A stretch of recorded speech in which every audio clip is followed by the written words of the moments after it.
Hello and welcome to another edition of Remy's Rave of the Day. I am your host, Remy, or better known as Remington Afree, youth minister at the Meadows Church of Christ, right here in Beaumont in the great state of Texas.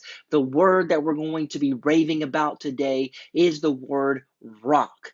Rock is going to be the word that we're going to be raving about today. Now, I don't mean when I say rock as in a literal rock, as a small pebble, for example, but I'm talking about the idea in which Christ himself, he is called the rock. That term, that word is applied to Christ in a very, I think, significant way, a very special way, a very thought provoking, exciting way. And so that is why we are raving about it right here this afternoon, the word rock being applied to Jesus.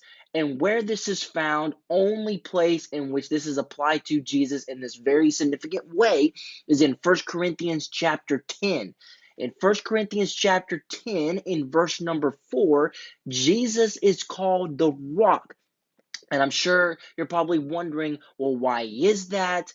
It has to be something very unique if this is the only kind of special way where Christ is called the rock. So why only here? Or I think it has a lot to do with the context, the surrounding context of the letter of First Corinthians chapter 10. So you're going to need your Bibles to this so I can show you why this is so special, why this is so cool, why we're raving about it this afternoon. Talking about the word rock applying to Christ. So it's First Corinthians chapter 10 and verse 4. I'll just read that.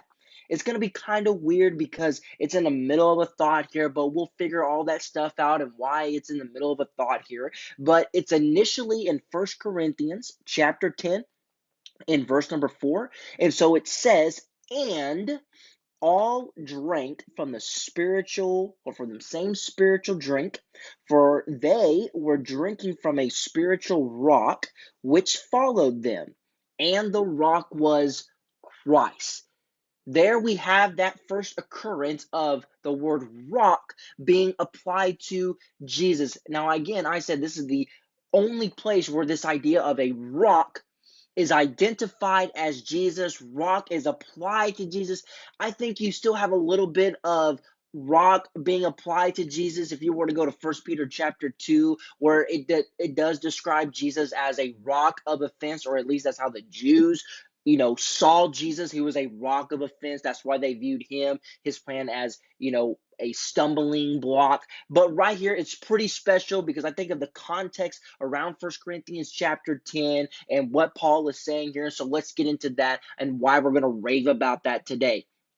Here's what's pretty cool. Here's what makes Bible study awesome and everything like that. You notice that in verse number 4, there is a three-letter word. A three-letter word that is sometimes we brush over, kind of like the word Lord, kind of like the word Christ. Sometimes we view Christ as Jesus' last name, but it's really not. It's Messiah. It's God's anointed, God's king. And again, I said the word Lord, throwing that out there. It means master, so we should probably say Jesus the master, Jesus the Messiah. I think you get the point. Well, the same thing goes here in verse number 4 for the word all. There's a three-letter word. We may not think it's anything special, but I think it is something special, at least to the context of chapter 10, and again, the surrounding context of chapter 10. And here's why I say that. So at the beginning of verse number 4, you see that three-letter word all there. But then you back up to verse number 3, because remember how I said in verse 4, we're in the middle of a thought here, Paul is. So you back up to verse number 3 of chapter 10, and notice what it says, and all ate the same spiritual food.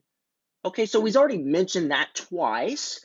Verse number 2 now, let's back up to another verse. Still the same chapter 10, verse 2 of First Corinthians. And he says, all were baptized into Moses in the cloud and in the sea.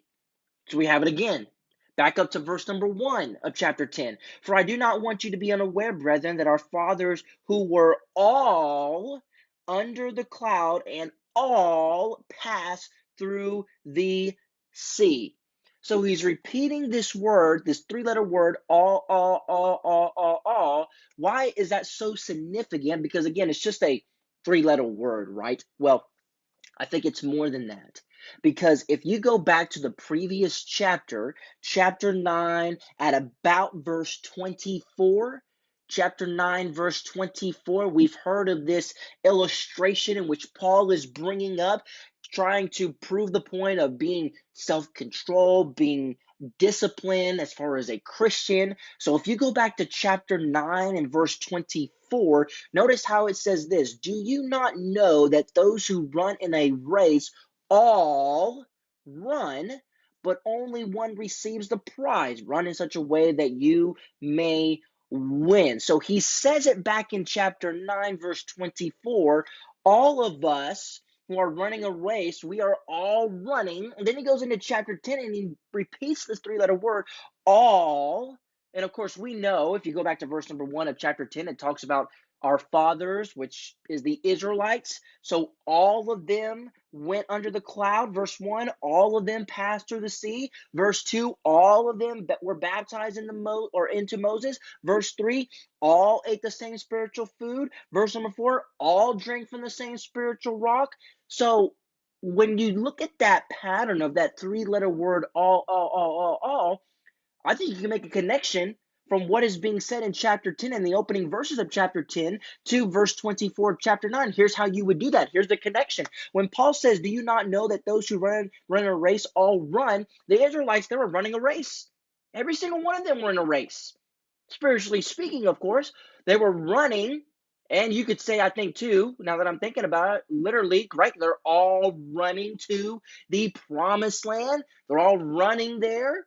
Okay, and as they're running there, they're all going under the cloud. They're all being baptized in Moses. All of them are drinking the same spiritual drink, and all of them are drinking the same spiritual food. So you remember that in chapter 9, he's also talking about why he even brings up this illustration of a race, self-control, discipline as a Christian. It's because of what he initially talked about in chapter 8. Because in chapter 8, that's that section where he opens up saying, okay, now concerning those things when it comes to food being sacrificed to idols, you throw in the idea of there's the weak brother, there's the strong brother. Okay, the strong brother has to be concerned about the weak brother because the weak brother, he just is unsure about eating a certain food because it was sacrificed to idols. And then Paul goes into the idea of, we have Christian liberty, we have Christian freedom. It kind of also applies to the idea of Romans 14. Paul would get into that a little bit here. See, here's what Paul's doing here. And sometimes maybe we forget about this. Chapter 8 of 1 Corinthians, chapter 9, chapter 10, and chapter 11 are really all together. They're really all together. You know how I know that? You know how you can know that? It's because if you look at chapter 8, verse 1, Paul opens up. I read New American Standard, by the way. But at chapter 8, verse 1, he says, now concerning things sacrificed to idols. See, Paul mentions that phrase in 1 Corinthians when he is about to address a subject, a new subject. He's transitioning into a new topic because these Corinthians have questions about, 1 Corinthians 7, about marriage. And so here in chapter 8, they have questions about, okay, well, what about food sacrificed to idols? Paul, how should we handle that? You have one brother views it this way, another brother doesn't really, who cares? And so he's going to talk about that in chapter 8, in chapter 9, in chapter 10, and also in chapter 11. Because we really know that chapter 11, or at least some of us know, that chapter 9 is really spent on the idea of the Lord's Supper, and rightfully so. But there's a reason why he brings it up. There's a reason why he has to also talk about the Lord's Supper and how they need to see that, because it all goes back to the beginning of chapter 8. Because he's starting to talk about this idea of food being sacrificed to idols. Is that okay? Is that okay? How should we view that? How should we treat our brother or sister so and so? And they just don't like that. So it's really going back to chapter 8. And here's how I know that, because if you look at the beginning of chapter 12, he does the exact same thing that he did in the beginning of chapter 8. In chapter 12 of 1 Corinthians, he says, now concerning spiritual gifts. See, he's moving on. He already addressed what he needed to address starting in chapter 8. He does it in chapter 9, 10 and 11. So that's just a little bit of the context to help you out. Just in case you need a reminder, just maybe you didn't know that. So there's a reason why Christ, 1 Corinthians chapter 10 and verse 4, there's a reason why Paul applies this word, rock, to Jesus. A lot of points can be made here. But I think, again, it goes back to verse 24, 1 Corinthians chapter 9. Look, all of us are running this spiritual race. All of us. All of us. That goes back into chapter 8. That weak brother, that strong brother, the weak brother, he doesn't want to eat the meat or the food because it was sacrificed to idols. Okay, there's the freedom, there's the liberty, there's the privilege. Strong brother, you just got to be aware of that. Okay, their conscience, they don't want to violate that, all that kind of a stuff. So Paul says, okay, then he goes into chapter 9, because chapter 9 he's going to talk about his own liberty, his own freedom. Okay, but then he says, look, everybody has freedom, everybody has liberty, everybody's got to be aware of that. But then that's when he goes to that illustration about running a race and boxing and everything like that.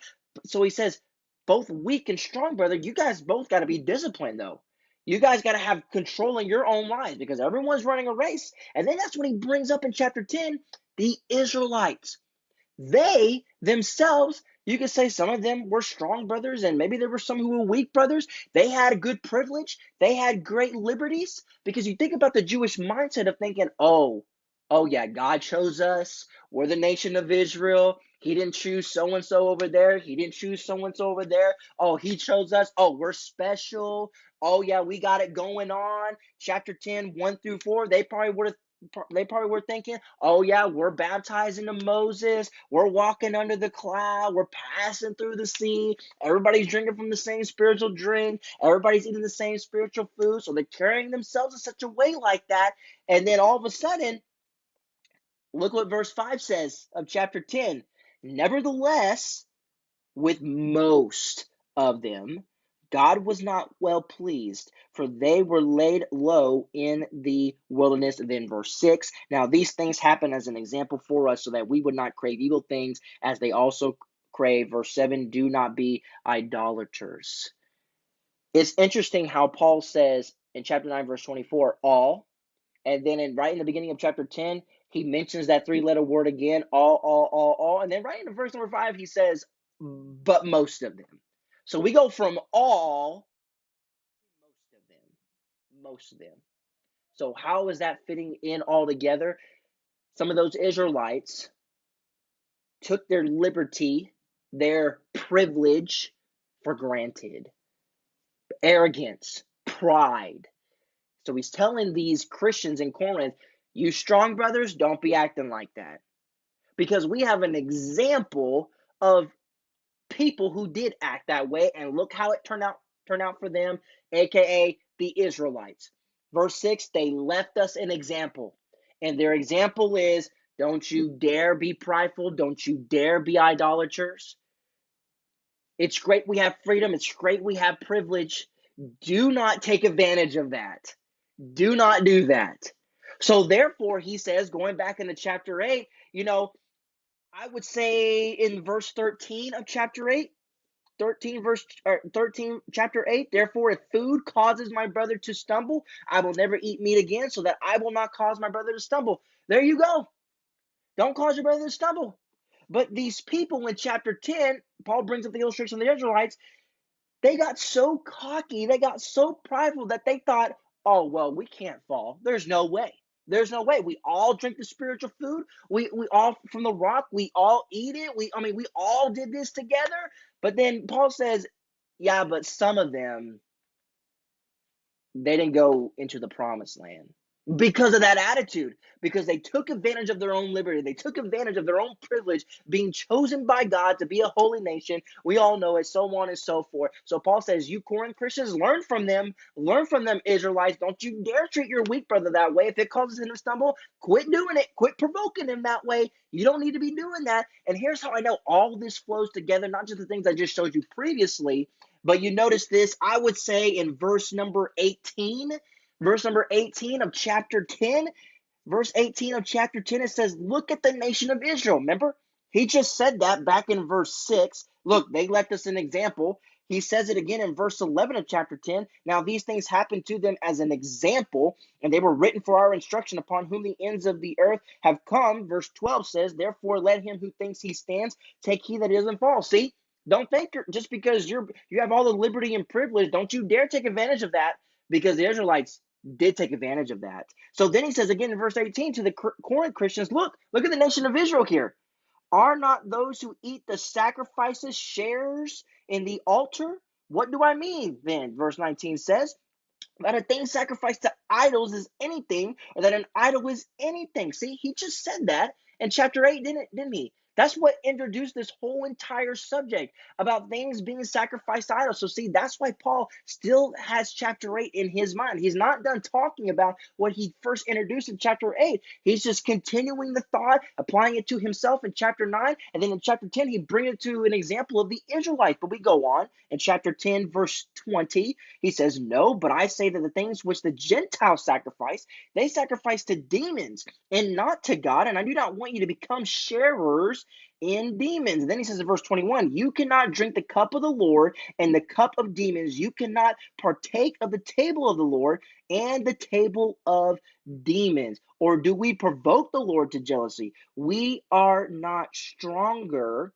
than he, are we. And then he goes into verse 24, let no one seek his own good, but that of his neighbor. Eat anything that is sold in the meat market. See, he's still talking about this without asking questions for conscience sake.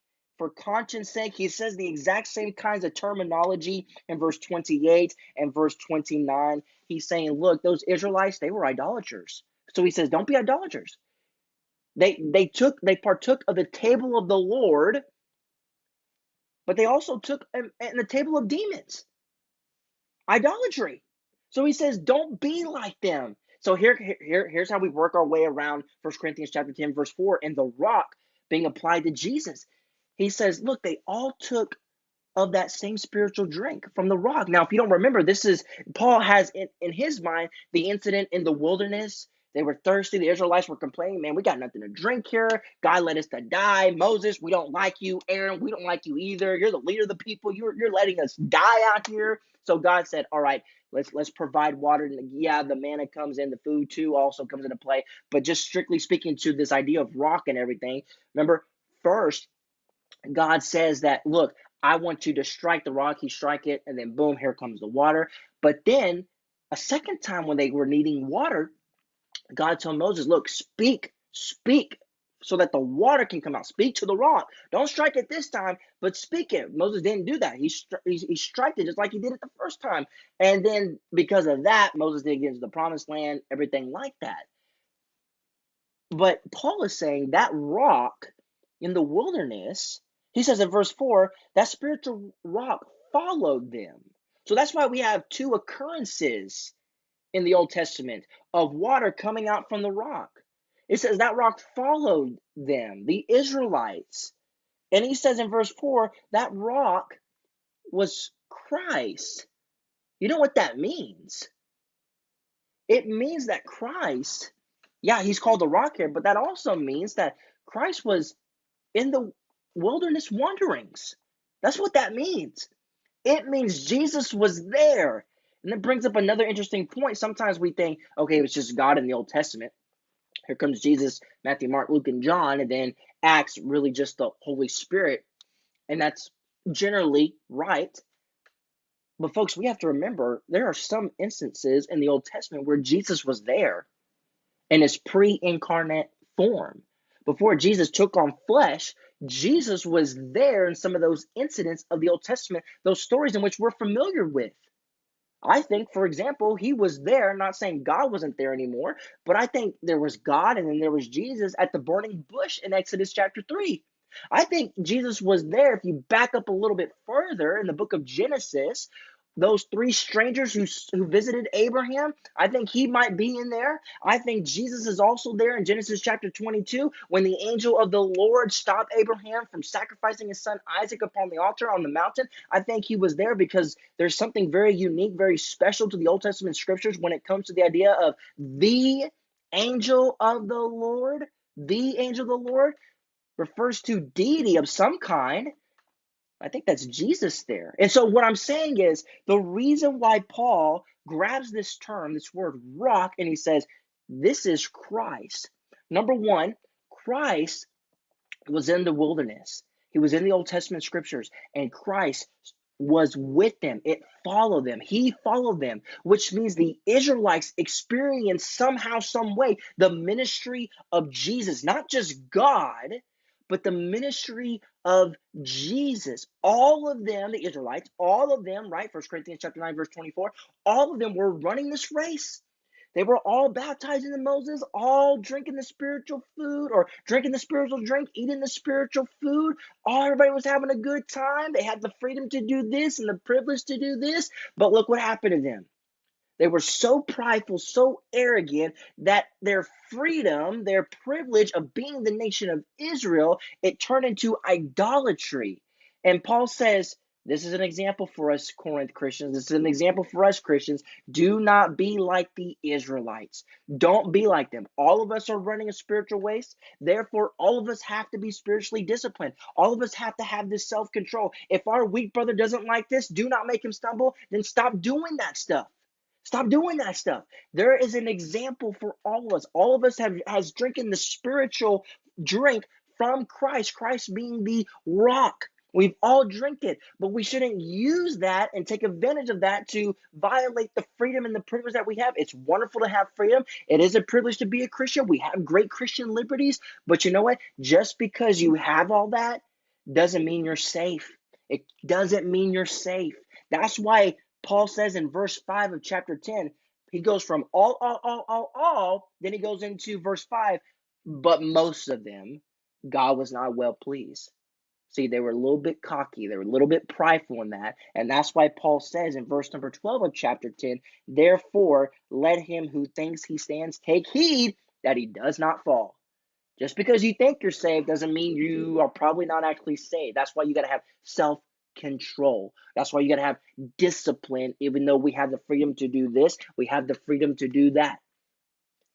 And I think there's a little bit into, because remember what I said as we close here, chapter 11, he's still in this mindset of chapter 8 about being food sacrificed to idols, and the weak brother doesn't like that. So strong brother, Paul says, just be aware of that. Please be conscientious of that, please. I know he goes into the Lord's Supper there, and I think it goes to Christians. Look, Christians, you may think you are so special and you're so great in everything because you have been baptized, you have taken of the supper, the drink, the spiritual food. Maybe Paul is saying and making connection to the Lord's Supper, the spiritual food, his body, the spiritual drink, his blood, 1 Corinthians chapter 11. Look, just because you take that and you've been immersed into Christ, don't think that you're safe just because you partake of that every first day of the week. You have to make sure you're disciplined day in and day out as a Christian. You got to make sure you're disciplined. Do not be like those Israelites. Don't be like that. Because when you realize the freedom and you take advantage of your freedom as a Christian, guess what that can turn into? Idolatry. Just like the Israelites. Just like the Israelites. So he tells these Corinth Christians, look, the weak brother, if this causes him to stumble, do not take advantage of that liberty. Leave him alone or leave her alone. Quit bothering him, quit bothering her. Learn from the Israelites. Because the more that you provoke your brother to stumble, guess what? That can turn into a form of idolatry. That can turn into a form of a little bit of idolatry. That can turn into the form of what Paul says in the latter half of chapter 10. You have become a partaker of the table of the Lord, which refers to the Lord's Supper in chapter 11. But now you have become a partaker of the share of demons. And so we got to be careful. We got to be careful.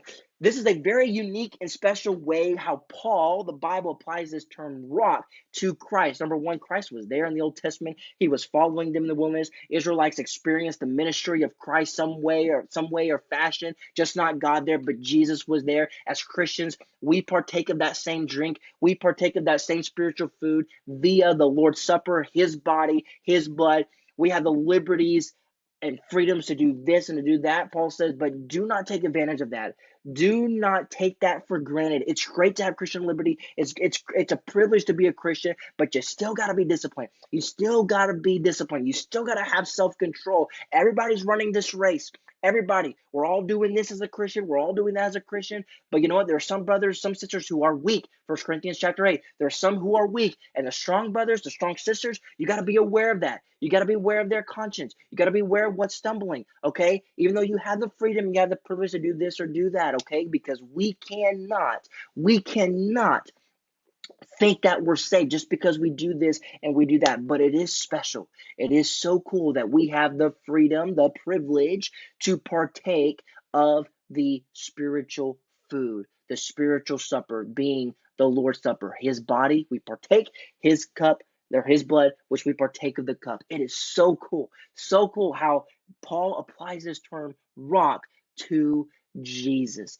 Everyone can partake of it. Everyone can experience the ministry of Jesus. Everybody can experience him. Don't want this to turn into a sermon. I could do and say so much more, but I can't. Gotta wrap it up. This has been another edition of Remy's Rave of the Day, raving about the word rock, only used here, applying to Jesus. It's so special. It's only used here because I think of the unique context that is around 1 Corinthians chapter 10. It starts in chapter 8, and he finishes it in chapter 11 because he's going to go on to a new subject in 1 Corinthians chapter 12 by stating the phrase now concerning fill in the blank. And in that case, it's talking about spiritual gifts. And in chapter 8's case, it's talking about things being sacrificed to idols. Paul, how do we handle that? How do we address that? He applies it to himself, the liberty of him in chapter 9. He brings up the liberties and the freedoms the Israelites have. Now learn from them. And then he goes into chapter 11 about our privilege, our liberty of a Christian to partake of the supper. Now, how do we need to view that? How do we need to partake of that? Then he moves on to a new subject in chapter 12.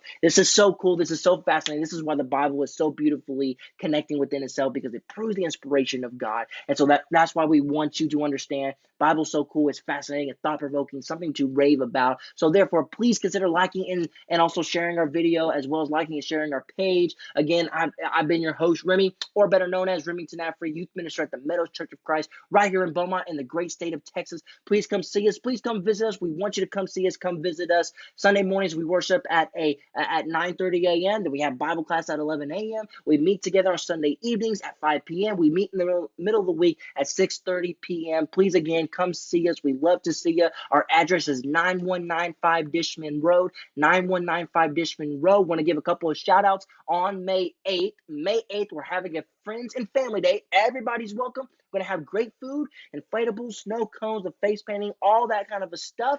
And also, if you aren't aware, if you need a reminder, there is a new video project that we are doing here on our Facebook page. It's called The Morning Seed. The Morning Seed. It's basically, how does one become a Christian? We're letting the text dictate where we're going. We're not getting any Greek or anything like that. We're reading the text, connecting the dots of Scripture, and we're reading it at face value, looking at it straightforward. And so that's on Saturdays at 10 a.m. Saturdays at 10 a.m. We're going to do the morning seed once again. It's going to be episode 3. We're going to be talking about the idea of what is sin. We're going to talk about the idea of what does sin do to us, and then how do we get out of sin, and let the text continue to dictate where we go in that study. Again, the morning seed, Saturdays at 10 a.m. Again, this has been Remy's Rave of the Day, another edition of it, episode 25, talking about the word rock in 1 Corinthians chapter 10, verse 4, applying it to Jesus. Again, please consider liking and sharing this video, as well as liking and sharing our page. Thank you for tuning in, or if you're going to tune in later, thank you so much. Thank you for the encouragement. Thank you for all the love. We'll see you next time tomorrow on another edition of Remy's Rave of the Day around 3 p.m. Have a great rest of your day. Godspeed.